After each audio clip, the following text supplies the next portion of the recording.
지난 시간 유다의 구원을 위해서 한 사람을 하나님께서 사용하시는데 그 사람이 고레스 왕이라는 사람이라는 것을 살펴보았습니다. 40장부터 48장까지의 전체적인 메시지가요, 고레스 왕에 대해서 소개를 해주었다라고 한다면 이제 49장부터 55장까지는 메시아에 대한 부분을 본격적으로 소개하고 있습니다. 전체 이사야서에서는요, 고난받는 종에 대해서 몇 번에 걸쳐서 예언하고 노래하고 있는데 오늘 본문 50장 4절부터 9절까지의 말씀이 세 번째 고난받는 종의 노래로 표현되고 있는 부분입니다. 이 노래가 왜 등장하는 것일까요? 지금 이사야 49장에서 55장의 메시지는 바벨론의 멸망이 임박한 그런 시대적 상황에 있는데요. 유다 백성들에게는 선지자의 어떠한 말도 그들의 처해 있는 상황 앞에서 쉽게 위로가 되지 않는 그러한 상황이었습니다. 그때 하나님이 약속하신 그 땅을 잃어버리고 그리고 바벨론의 신 마르둑에게 여호와 하나님이 패배한 것과 같은 그러한 인식을 계속해서 백성들은 지울 수가 없었기 때문에 그렇습니다. 왜냐하면 고대 근동의 전쟁에서는 사실 그들의 군사력이 더 강력해서 전쟁에서 승리했다라는 생각보다는 자신의 승리한 나라의 신이 패배한 나라의 신을 이겼다. 그 전쟁은 신의 전쟁이다라고 생각을 했기 때문에 그렇습니다. 그래서 어제 46장 본문에서도 마르둑과 느보를 이야기하면서 그들의 신이 짐승의 등에 비참하게 전리품으로 끌려가는 것을 보았습니다.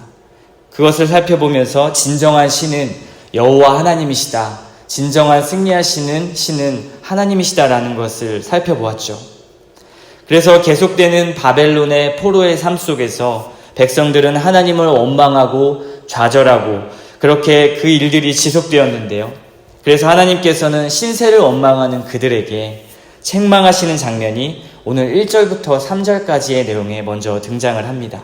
그리고 이와 함께 4절부터 고난받는 종에 대해 말씀하시면서 백성들에게 참 소망과 희망을 주시고 놀라운 일을 행하실 것이다 라는 것을 더욱더 확고하게 주시는 메시지가 오늘 본문의 내용입니다. 그래서 1절에서는 하나님께서 분명히 말씀하시죠. 바벨론에게 팔려간 것이 다른 누구 때문에 그런 것이 아니라 이스라엘 너희들 자신의 죄 때문이다 라고 이야기하고 있습니다. 분명히 하나님은 이스라엘을 버리신 적이 없어요. 그들에게 분리를 선언하는 이혼 증서를 써주신 일도 없고요. 그리고 노예로 팔아 넘기신 적도 결코 없습니다. 거룩한 백성이 되는 것을 뒤로 하고 하나님을 거역하고 반역했던 것을 선택했던 이스라엘 백성들은 자신의 죄 때문에 포로로 끌려가게 된 것이죠. 그것을 하나님은 이야기하고 계십니다. 그렇다면 하나님의 언약은 과연 어찌 되는 것일까요? 그들에게 복을 주시고 그들에게 너희는 나의 택한 백성이다라고 이야기한 그러한 나라라고 이야기한 것은 어찌 되는 것일까요? 이스라엘의 죄 때문에 파괴된 것일까요? 성경은 아니라고 이야기합니다. 하나님의 말씀은 변하지 않기 때문에 그렇죠. 그래서 여전히 이스라엘 백성들의 죄의 문제만 해결된다라 그러면 하나님께서 다시 주님께 돌아올 수 있는 길을 열어놓으셨습니다. 그러나 하나님께서 구원의 손길을 이스라엘 백성들에게 지속적으로 내밀고 있는데도 이스라엘 백성들은 전혀 반응을 보이지 않습니다. 2절에 말씀하죠. 내가 왔어도 사람이 없었으며 내가 불러도 대답하는 자가 없었음은 어찌 됨이냐. 하나님은 구원받기를 원치 않는 백성들, 하나님을 바라보지 않는 백성들을 구원하시지 않습니다. 백성은 여전히 신뢰하지 못하고 불신하는 그들의 마음 가운데 있었던 것이죠. 이런 그들에게 하나님은 답답한 마음으로 2절 하반절에 말씀하십니다. 내 손이 짧아서 너희를 구출할 수 없다고 생각하느냐? 내가 힘이 없어서 능력이 없어서 너희를 구원하지 못한다고 생각하느냐? 백성들아 보아라. 나의 호령 한마디면 바다가 마르고 강들은 사막이 되고 고기들이 물이 없어서 메말라 죽고 말 것이다. 뿐만 아니라 하늘을 흑암으로 덮어버릴 수도 있다. 이렇게 말씀하시죠. 하나님은 능력이 없어서 지금 그 백성들을 구원하지 못하는 것이 아니라 그렇게 말씀하시는 겁니다. 지금 상황이 이런 것입니다. 백성들 자신의 문제는 전혀 보지 못하고, 그리고 지금 일어난 자신들의 상황만 보고 불평하고 원망하고 있는 그들의 모습인 거예요. 그래서 하나님은 분명히 그 자리에 계시고, 여전히 그 자리에서 선하시고, 여전히 우리를 사랑하고 계시는데, 스스로 하나님을 반역한 그들이 적반하장으로 하나님 앞에 하나님 탓이라며 원망하고 있는 것을 지적하고 있는 것이죠. 우리는 상황에 따라 하나님을 판단하지 말아야 합니다. 하나님은 절대로 언약을 파기하시면서 우리를 궁지로 내모시는 분이 아닙니다. 만약 그러한 결과가 있다면 죄의 결과인 것입니다. 궁극적으로 하나님은 늘 우리를 보호하시고 우리를 품어주시고, 그리고 우리들의 고단한 삶을 함께 져주시는 그러한 분이시기 때문에 그렇습니다. 그래서 결국 문제는 하나님께 있는 것이 아니라 바로 피조물에게 문제가 있다는 것이죠. 백성들은 어리석게도 하나님의 말씀에 전혀 반응하고 있지 못합니다. 그들의 상처 때문일까요? 바벨론이란 거대한 나라 때문일까요? 아마도 변할 것 같지 않는 그러한 상황 때문에 그럴 것입니다. 그때 하나님은 그렇게 절망하고 있는 희망 없는 그들에게 하나님이 예비하신 종에 대해서 말씀하고 있는데요. 그 종이 소명을 감당하기 위해서 혹독하게 당할 고통에 대해서 4절부터 9절까지 말씀하고 있습니다.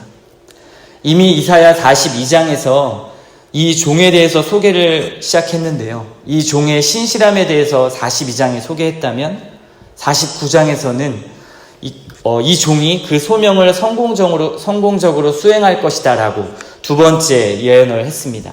그리고 이제 50장에서 그 종이 고난을 받게 된다라고 세 번째 예언을 하고 있는 것이죠. 여기서 이 종이 누구일까요? 성경은 이 종을 예수 그리스도라고 예언하고 있습니다. 진정한 왕, 진정한 통치자로 오실 예수 그리스도가 진정한 우리의 위로자가 될 것이다. 그들에게 주어진 최악의 상황과 환경에서도 소망이 되는 메시지를 바로 예수 그리스도인 이 종을 통해서 던지고 있는 것이죠. 이 종은요, 그의 소명을 소개할 때 주 여호와라는 하나님의 성호를 사용하면서 소개하고 있습니다. 4절과 5절, 7절과 9절에서 계속해서 이 종의 소명을 이야기할 때 주 여호와라는 하나님의 성호를 들어가면서 소개하고 있는 것이죠. 하나님께서 부르셨고 하나님께서 세우셨기 때문에 종의 사역이 절대로 실패할 수 없다라는 것을 이야기하고 있는 것입니다. 하나님은 종에게 학자의 혀를 허락하셔서 곤고한 자를 돕게 하신다라고 이야기하고 있어요. 그리고 귀를 열어주셔서 하나님의 말씀에 거역할 수도 없고 그리고 물러서지도 않게 하신다라고 이야기하고 있습니다. 여기서 곤고한 자, 이 곤고한 자가 누구일까요? 바로 이스라엘을 말하고 있는 거예요. 예수 그리스도의 공생의 사역을 한번 살펴보십시오. 예수님은 궁극적으로 곤고한 자들을 위해서 이 땅에 오셨습니다. 그들과 같이 오셔서 그들과 같이 되셨습니다. 이 종은 말과 귀가 열리게 되므로 이제 하나님의 뜻에 순종의 길을 가게 되지만, 그렇지만 많은 수모와 모욕이 따라오게 되는데요. 6절을 한번 보도록 하겠습니다. 나를 때리는 자들에게 나의 등을 맡기며 나의 수염을 뽑는 자들에게 나의 뺨을 맡기며 모욕과 침뱉음을 당하여도 내 얼굴을 가리지 아니하였느니라. 곤고한 자들, 이스라엘을 위해서 오신 그 종인 예수님은 온갖 수치와 고난을 당하게 되시죠. 그럼에도 불구하고 승리할 수 있는 근거를 어디에 두고 있습니까? 바로 8절과 9절의 말씀인데요. 나를 의롭다 하시는 이가 가까이 계시니 나와 다툴 자가 누구냐? 나와 함께 설지어다. 나의 대적이 누구냐? 내게 가까이 나아올지어다. 보라, 주 여호와께서 나를 도우시리니 나를 정죄할 자 누구냐? 보라, 그들은 다 옷과 같이 헤어지며 좀이 그들을 먹으리라. 아멘. 이 고백을 한번 잘 살펴보십시오. 여기서 받고 있는 고통과 고난이 핵심입니까?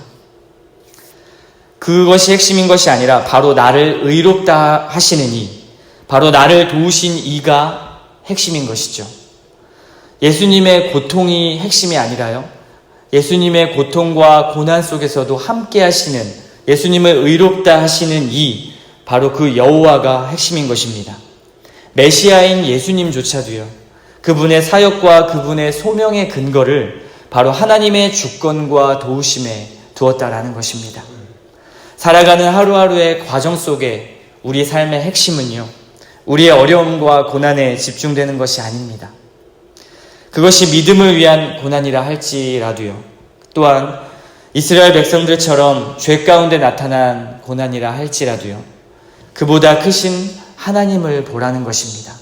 눈을 들어 하나님을 보라는 것이죠. 하나님은 여전히 우리를 도우시는 분이라는 것을 말씀을 통하여 위로하고 있습니다. 우리를 구원하시며 우리를 품으시는 분, 또 어제 말씀에 보았던 것처럼 우리의 짐을 메어주시는 분, 그분이 바로 주 여호와 하나님이십니다. 선지자는 이스라엘도 바벨론에 의해 포로라는 그 어둠 속으로 들어가게 되었지만, 그렇지만 그것이 핵심과 포커스가 아니라 그 손을 잡고 함께 들어가신 그 여호와 하나님을 보라고 선포하며 위로하고 있는 것입니다. 이것이 10절의 말씀입니다. 흑암 중에 빛이 없는 자라도 여호와의 이름을 의뢰하며 자기 하나님께 의뢰할지어다. 그러나 자기 지식과 경험을 의지하는 그런 횃불로 어둠을 이기려고 한다라면 결국 그들이 얻는 것은 고통이 있는 곳에 눕는 것이다라고 10절에 말씀하고 있습니다. 그렇다면 내가 믿고 의지하는 것이 하나님의 말씀입니까? 아니면 내가 피워낸 횃불인지를 점검해야 할 것입니다. 우리는 수많은 흑암을 경험할 수 있습니다. 흑암 가운데 그때 내가 피운 횃불을 의지하는 것은 어리석은 일이라고 성경은 이야기하죠. 그러나 하나님의 말씀을 의지할 때는요, 그분께서 우리를 도우실 것입니다. 선지자는 지속적으로 이러한 희망의 메시지를 선포하고 있습니다. 여러분도 이 메시지의 희망을 얻기를 소원합니다. 하나님이 보이지 않고, 그리고 지금 내 앞에 놓여진 일들이 너무나 커 보인다 할지라도요, 또한 믿음의 바닥을 치고 있는 나의 모습을 지속적으로 보고 있다 할지라도요, 하나님은 여전히 그 자리에 계시고요, 우리와 함께 하노라 말씀하고 계신 그러한 하나님이십니다. 여러분, 이러한 신실하신 하나님과 더 가까이 교제하고 싶지 않으신가요? 더 깊이 하나님을 만나고 싶고 더 깊이 그분의 다스림 속에 나를 한번 던져보고 싶지 않으십니까? 이 시간, 이 아침에도 그렇게 기도하는 시간을 가져봤으면 좋겠습니다. 하나님, 제가 하나님을 더 깊이 만나고 더 깊이 교제하기를 원합니다.